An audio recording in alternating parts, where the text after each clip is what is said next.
Hello friends, આજે બનાવીશું આપણે મકાઈના ભજીયા. એકદમ સિમ્પલ ને સહેલી રીતથી ભજીયા તરત જ બની જાય છે. મેં બે મકાઈના દાણા લીલી મકાઈના બે મકાઈને મેં છોલી અને આટલા દાણા કાઢી લીધા છે. હવે હું તેને પીસી લઉં.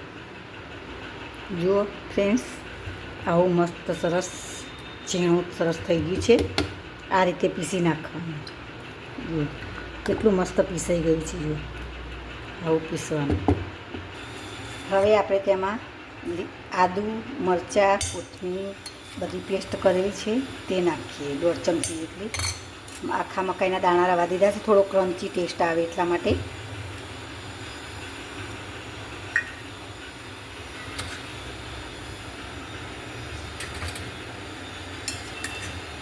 હવે આપણે તેમાં 1 ચમચી હળદર નાખીએ, ધાણા જીરું નાખીએ, 2 ચમચી ધાણા જીરું નાખ્યું. હવે આપણે 2 ચમચી ચોખાનો લોટ નાખીએ બાઇન્ડિંગ માટે, અને 2 ચમચી ચણાનો લોટ નાખીએ.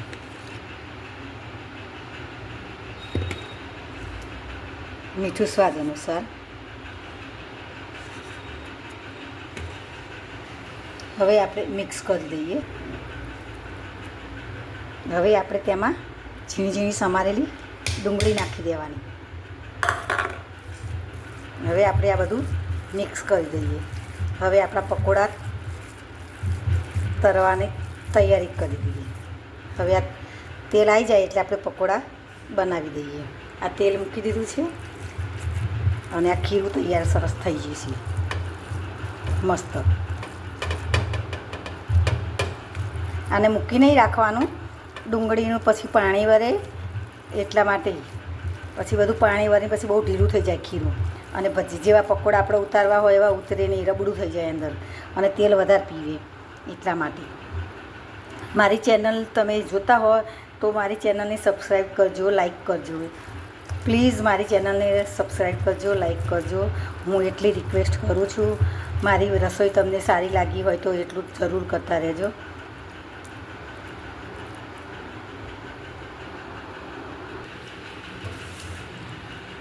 જો ફ્રેન્ડ્સ, હવે આપણું તેલ આવી ગયું છે. ફાસ્ટ ગેસ ઉપર આપણે મૂકવાના ભજીયા. જુઓ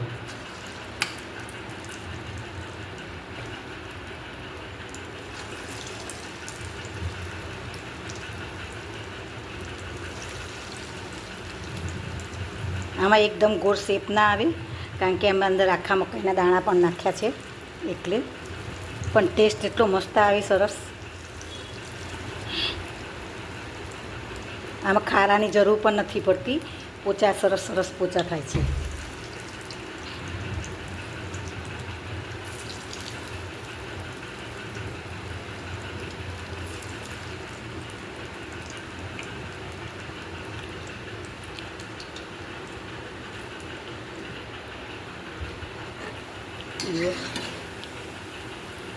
ક્રિસ્પી થાય એટલે આપણે લઈ લેવાના. ફાસ્ટ ગેસ ઉપર તળવાના અને પછી મીડિયમ કરી દેવાનો, ઉલટાઈને ફેરવીને.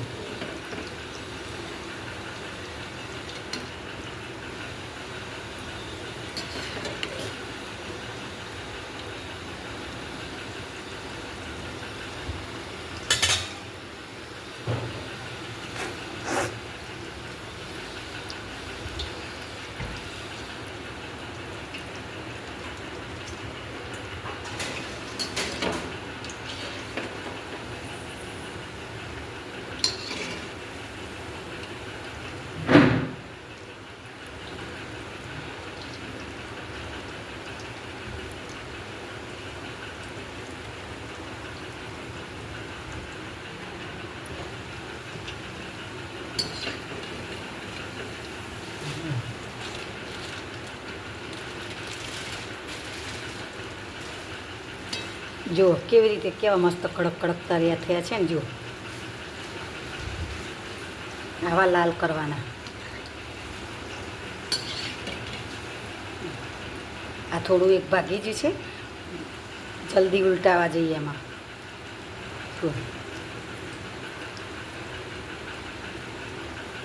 હું લોખંડની કઢાઈમાં જ તરું છું. મને લોખંડની કઢાઈ તરવા માટે બહુ બેસ્ટ લાગે છે. સ્ટીલની કઢાઈમાં થોડું તેલ વધારે આવી જાય તો સ્ટીલની કઢાઈ બગડી જાય છે, અને આ લોખંડની કઢાઈ બગડતી નથી. લોખંડનીમાં આયરન મળે એટલે લોખંડની તવી આપણા માટે સારી છે.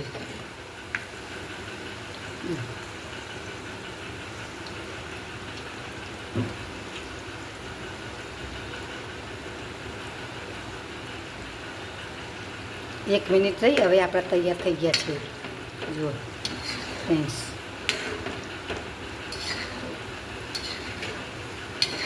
આ રીતે તમે બનાવશો તો મસ્ત સરસ ભજીયા બનશે. અને અત્યારે આ વાતાવરણમાં, ચોમાસાના વાતાવરણમાં મકાઈ અત્યારે ફૂલ ફેઝમાં મળતી હોય છે, તો આપણે મકાઈનો ભરપૂર પ્રમાણમાં આપણે એનો ઉપયોગ કરી શકીએ. મકાઈનો હાંડવો થઈ શકે છે, મકાઈના ઢોકળા થાય છે, મકાઈના ભજીયા થાય છે, બધું જ મકાઈની આઈટમો ઘણી ઘણી બનતી હોય છે, તો આપણે એનો ઉપયોગ કરી લઈએ. આમાં અમે સોડા નથી નાખ્યા તો પણ કેટલા મસ્ત પોચા પોચા થયા છે. જુઓ, વગર સોડે.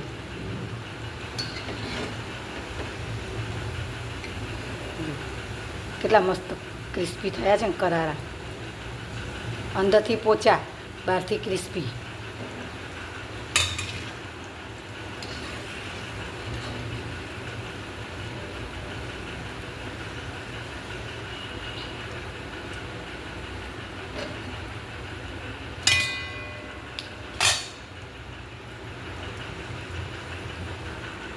જો હવે આપણે બીજો ગોળ આપણે કરી દઈએ.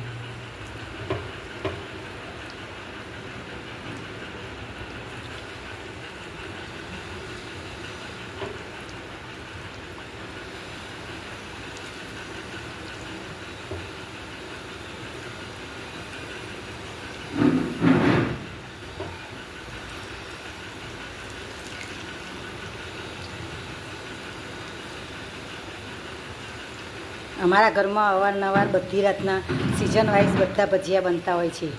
અમે ડુંગળી બટાકાના પણ ભજીયા બનાવીએ છીએ. એટલી ડુંગળીના બધી રીતે અમે પતિકાવાળા પણ બનાવીએ છીએ.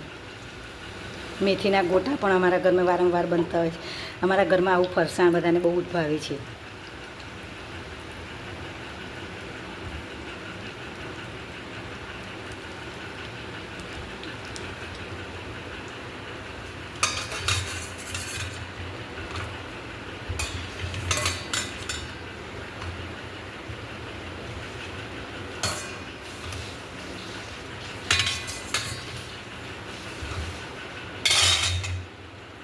જુઓ ફ્રેન્ડ્સ, તૈયાર થઈ ગયા છે આપણા ભજીયા.